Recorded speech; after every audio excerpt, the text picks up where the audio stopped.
you have any contacts of Blizzard for an answer regarding global release? No, they don't really contact us that much. It's RNG, dude. We either get it or we don't. Would you prefer raids being done in a week before reset or have it go into midweek 2 or so? I think before the reset is better for player health. Yeah. So I think like a 6-day race is really, really nice. Realistically, I would prefer like 5-day, like 7-day race is the best, right? But realistically, I would prefer, because then you don't have the lockout problems, and you know, you have it as long as possible so that the global release matters the least. Actually quite big how much it matters to. I'm gonna just die here. There's nothing I can do. Wait, ice block. Let's think. What can we do here? Okay, I'll try something. Ooh, okay. I don't know what to do with this. Oh, I should have altered time before I did this. Maybe, I don't know. Anyways, more realistically, I think a 5-day race would be better if that means that they can do races more frequently. I think that might lead to that. Whatever, we just take it slow, so we can chat to you guys. So we have, I would prefer like even a 4 or 5 day race, but a lot less bosses and a lot less PTR testing. Maybe only test heroic version and then not test any mythic version. Something like that would be my favorite style. And I think that could make it possible to do that. Like maybe only 4 or 5 bosses per tier, but not test the mythic versions of those bosses. So it would be less workload, I feel like, for Blizzard. But if it's gonna stay with the 10 bosses, then and like a longer tiers, then 7-day tier is perfect. But I think they, like, Blizzard was really playing with fire this year, like really, really playing with fire. Because if we did not make it, to only have heroic on PTR and mythic on patch release, yes, that would be what I would enjoy the most in my dream world. And I would like to have a tier every 3 to 4 months instead of 6 or 7 months. And I would like to have the tier last for 5 days. Honestly, it can last for longer. It can last for 6-7 days. It's just, if you know, if that's hard to balance, I'm okay with it lasting 5 to 7 days, let's say. Was the Sylvanas recomp influenced by gear, or was it as you planned it? It was influenced by many things. We don't plan the setup, and it like the setup changes so many times because, I mean, we don't even know how Mythic Sylvanas looks. You cannot really plan for it. In fact, Mythic Sylvanas, like Mythic end bosses, are the things we plan the... Okay, not plan the least for, because you plan a lot for it, but you give the most room for adjustments for. So for example,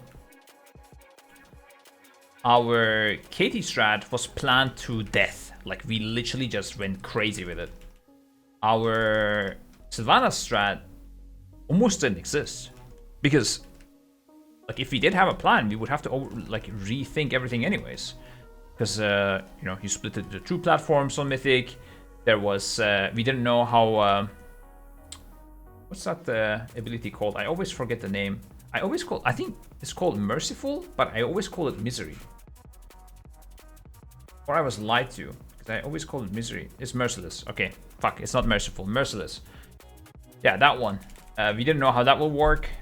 We didn't know how most things will work, basically. So we cannot plan that much for it. Oh my god, I was almost passing on this. Let's go. So yeah, we planned at least for Sylvanas. In terms of setup though, we had planned a lot of warriors. Svag's warrior was actually influenced by him getting a lot of gear. It was a complete surprise to us. He was supposed to be a rogue. In hindsight, rogue would have been pretty good as well. Honestly, it wouldn't have been that much different. But for our setup, I think warrior was the best. I think we took the best setup that was available to us. Would you prefer if mythic mechanics weren't in Dungeon Journal, if mythic bosses had no PTR? And yeah. I would prefer all of that, yes. Because I think, like, the thing is, we would like the War First race to be less about prep and more about, like, on the spot quick thinking. The reason being is Just that it's more fun.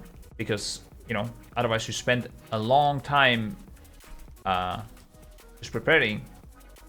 And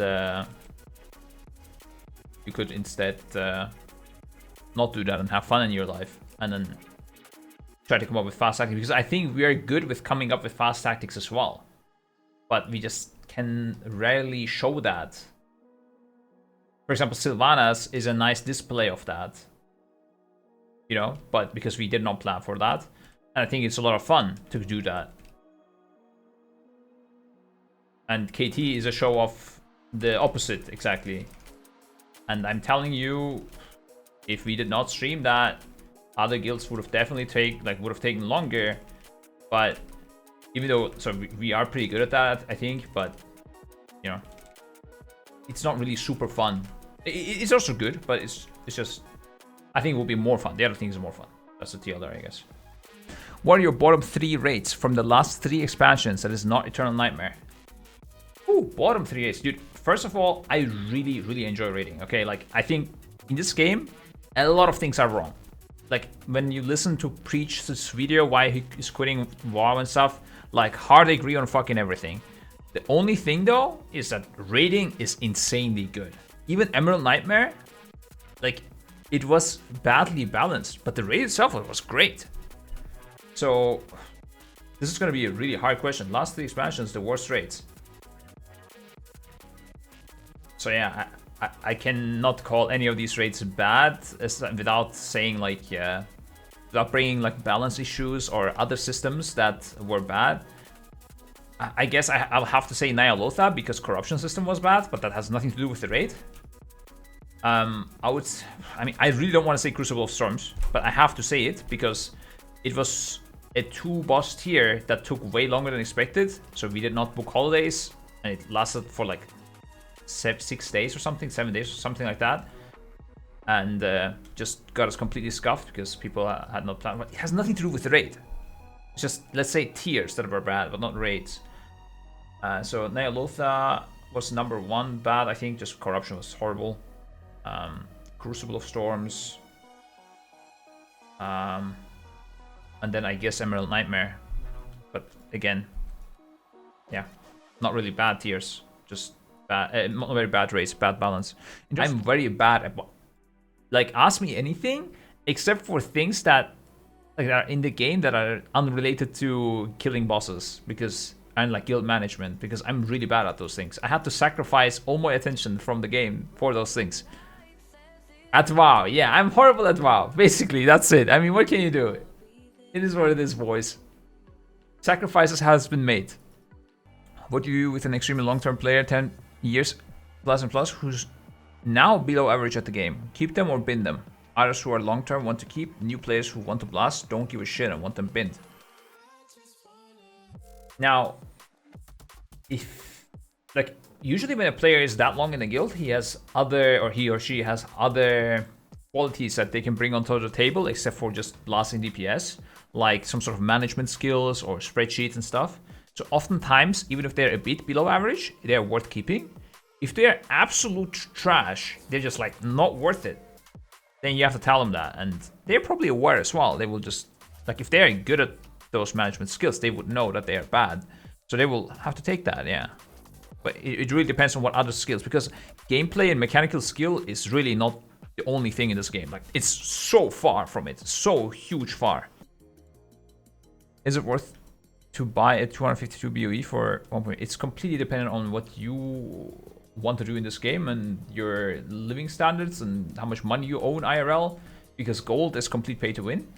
And your skill in the game, like, I cannot answer that for you, bro. Like, you need to give me more details. Whew. Max said this raid had more personal responsibility and less mid-fight raid leading than previous years. Do you share that opinion? What fights did you feel like you had the most influence on mid-fight? I thought the same thing on Artificer and on Slutchwiz. Slightly on SLG, not really on Sire. Slightly on Council. Now let's look at this here. Definitely on Painsmith, he is right. Scripe, he's correct, but it was an easy boss, so it didn't really matter. You might think Artificer was also an easy boss in Terminator, but Artificer was actually, in relativeness, quite hard for us. Sylvanas? I don't think so at all. Maybe Veil? I think it was more about cooldown management on Sylvanas. First bosses were completely tactic. Soulrender also kind of tactic. I think he's only right on Painsmith, but we had Sludgefist. Sludgefist was a lot of personal responsibility, so I don't agree. No. Who was more hardest, Sylvanas or Queen Ashara? Now, that I can think of. Queen Ashara was harder in terms of assignments and coordination for like movement and like tactic-wise. Sylvanas was a lot harder in terms of DPS checks. Like really, really hard DPS-wise. That's it. In terms of the gameplay, I think Queen Ashara was harder. Like, mechanics. But mainly because it was just a new mechanic. Like an unusual one. What would you say Sylvanas was as good as a Spectre, or was it overhyped? I mean, listen.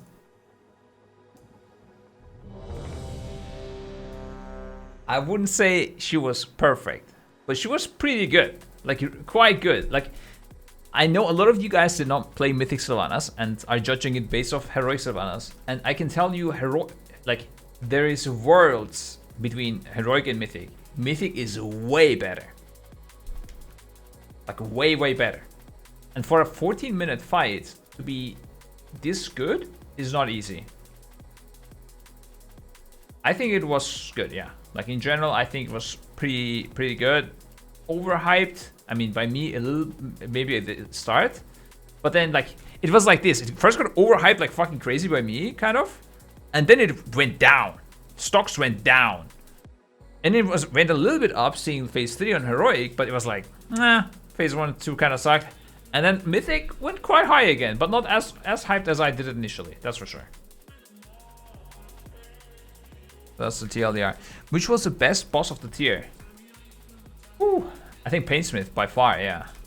I think in terms of strategical influence, KT was actually insane. You could do a lot of things with KT. I just wish it was a bit harder. That was the only thing. Sylvanas, same. Strategic influence, it was quite insane. Painsmith had both the strategical part and also self-gameplay part and also fun part and also DPS checks. Like, it was just really fucking good. I really enjoyed Painsmith, if you didn't realize by now. Painsmith, even Heroic is fun. Yeah, it's actually insane. That boss is fucking sick, man. Good. I guess in terms of the gameplay, with a lot of shit that's going wrong with the shards, there's also a lot of good things in the game. Like the raids, yeah? I think the raids are so good. I don't know. People don't speak a lot about it. They're always like, oh, this shard system is horrible. Yeah, it's horrible. Whatever. It's fine. Like, I don't like it, but let's praise those people that do create these raids. Holy fuck, this was a good tier.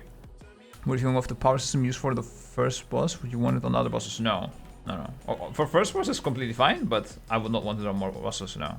People tend to forget all the good shit they did this expansion. Yeah, I definitely agree on that.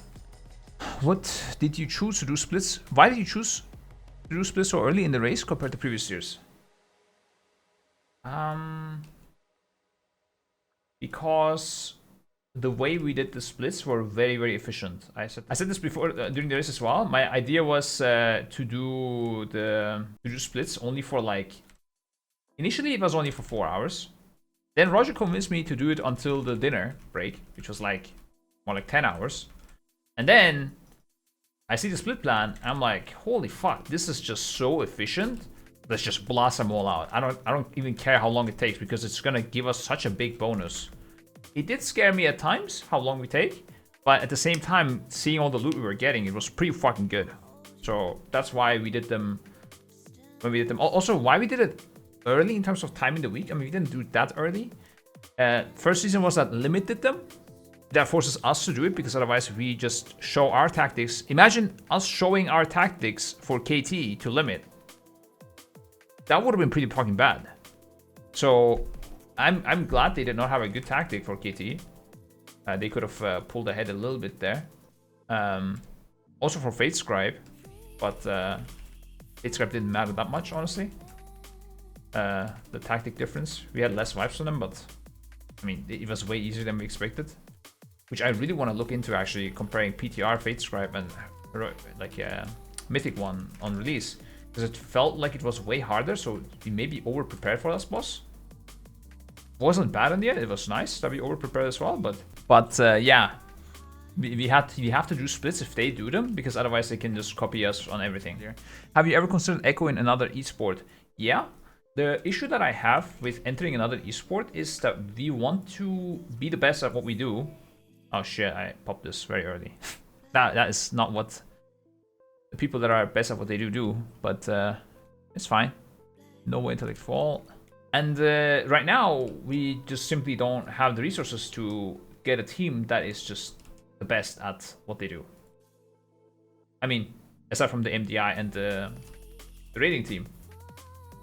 I would consider first an AWC team, but I would want to get the best. I don't want to get a team that's going to lose. Which obviously drives the prices quite high, especially if you think of more esportsy popular games. Definitely something we want to do in the future, but wait, I don't have any mana. Wait, what do I do now? Guess block and wait. What would you suggest for a guild stuck in progress because their player focused too much on parsing and ignore mechanics? I would first of all remind them that it's 2021 by now, and that focusing on DPS is not a thing anymore. That was like, you did that in 2018. That was hype. Aside from that, I would prove that DPS is not an issue, because maybe they don't believe you, and maybe you're wrong. Yeah, there's not much else you can do, honestly. It's just like, I would praise people that play good in terms of mechanics, and like I would, for example, what I tend to do is, let's say damage taken by a spell from interrupting slam. Let's say this was a dodgeable spell. I would be like, dude, you keep failing to this. Look at this top thing. Instead of showing the damage meter like and being like, oh my god, dude, this guy's blasting, I would go, this guy's getting hit so much from this, and then, you know, praise the people that don't get hit. Like, good job, Ryzen, you didn't stand in the spikes at all. Well played. And that's because people want to be the center of attention. You turn the center into something else in DPS. But like, this is like, you don't like flip a switch and it happens. This is like a thing that you need to do for ever, like always, and it will just gradually get better, usually. And then I would also replace the people as much as possible that don't get better. I can't hear Scripe from the top of the DPS. Oh dude, this music is actually quite loud. I just realized. Could make it a bit more quiet. There's an idea going around that the community... Wait. Around the community that the Unat was the hardest fight ever. Do you agree? The unnerfed Unat was... out of the boss kills we did, out of the tiers, I think the unnerfed Unat was the hardest and also killable fight that I ever saw, yeah. Also killable. What kind of mechanics, dodge, soak would you be on your top of like and dislike the list? Ooh. That's a hard one. I don't like mechanics that kill you instantly if you fail them. Like, I like fights that are difficult, but not because like one guy fails, the whole raid wipes. It should be difficult consistently, but there should be always ways to back it up. For example, Jaina, you could have people get frozen and still kill the boss, but it was a really hard fight. A counter example would be kill Jaden, you fail one Armageddon, you're dead. So, consistently hard, instead of hard mechanic, you die if you blow up. I think that's the biggest thing I don't like. Sanesh. Yeah. I mean, it's generally fun. But for example, maybe I would do the ball kicks happen throughout the fight all the time, but there would be more space between the things. For example. Or you just take massive damage but you can survive it, but it's just if you fail it like 3 times, then you're fucked.